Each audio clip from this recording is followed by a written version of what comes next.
முழு விவரம் உங்களுக்கு தெரியும். கேள்வி கேட்கணுங்கிறதுக்காக எதை வேணாலும் கேட்க வேண்டாம். சார், ஒரு விஷயம் தவறா எடுத்துக்கூடாது. பேசிக் நாலேஜ் இல்லாம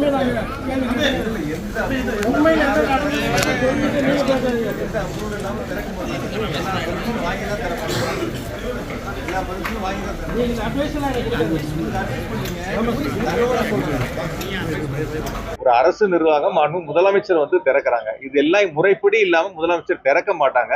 முழு விவரம் உங்களுக்கு தெரியும். கேள்வி கேட்கணுங்கிறதுக்காக எதை வேணாலும் கேட்க வேண்டாம். அதாவது ஒரு கேள்விக்கு ஒரு நிமிஷம் சார் இருங்க. அரசு நிர்வாகம் முதலமைச்சர் திறக்கிறாங்க. அரசு நிர்வாகம் வாங்கிட்டு தானே திறப்போம். ஒரு அரசு நிர்வாகத்துல முதலமைச்சர் நீங்க நாங்களே திறந்தாலும் முதலமைச்சர் வரமாட்டாங்க. எல்லாம் கிளியரன்ஸ் இருந்தாதான் முதலமைச்சர் வருவார், இல்லைன்னா வரமாட்டார். எல்லா அனுமதியும் பெற்று எல்லாமே சட்டப்படி இருந்தாதான் முதலமைச்சரே வருவாங்க, இல்லைன்னா வரமாட்டாங்க. எல்லாம் வாங்கிடுவாங்க. வேலைகள்லாம் அவசர வேலை நடந்துட்டு இதனால செஞ்சுக்கிட்டு இருந்த கான்ட்ராக்டர்களை விட எக்ஸ்ட்ரா கான்ட்ராக்டர்ல உள்ள நுழைச்சு வேலை செஞ்சுக்கிட்டாங்க. டெண்டர் நடைமுறை பின்பற்றப்படல. இல்ல அவசரத்தை முன்னால போடுற காங்கிரீட் ஆகட்டும், வெளியில ஒரு போட்டு ரோடு ஒர்க் ஆகட்டும், எல்லாம் இரவா நடந்துட்டு இருக்கு.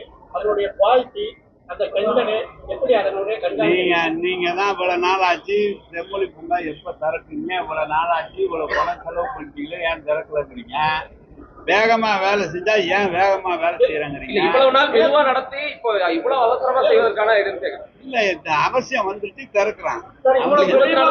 விடாம பணிச்சுமை அதிகமா இருக்குன்னு சொல்லி இங்க இருக்கக்கூடிய அதிகாரிகளே பலர் அது உங்க ஏங்க ஏங்க எங்களை கேட்கற மாதிரி கேக்குறீங்க?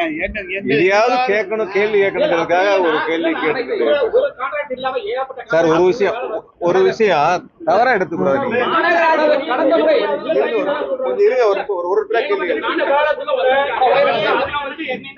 அவசரப்படுத்துற வேகத்துக்கு பணியை முடிக்க முடியாதுன்னு சொல்லி ஒப்பந்ததாரர் விலை விட்டதா ஒரு தகவல் இருக்கு. ஏற்கனவே எடுத்த ஒப்பந்ததாரர் தான் இந்த பணியை இப்போது வரைக்கும் செய்யறாரா? அவர் தான் செய்யறாரு. இல்லையே, எங்கப்பா அவரு? அவருக்கு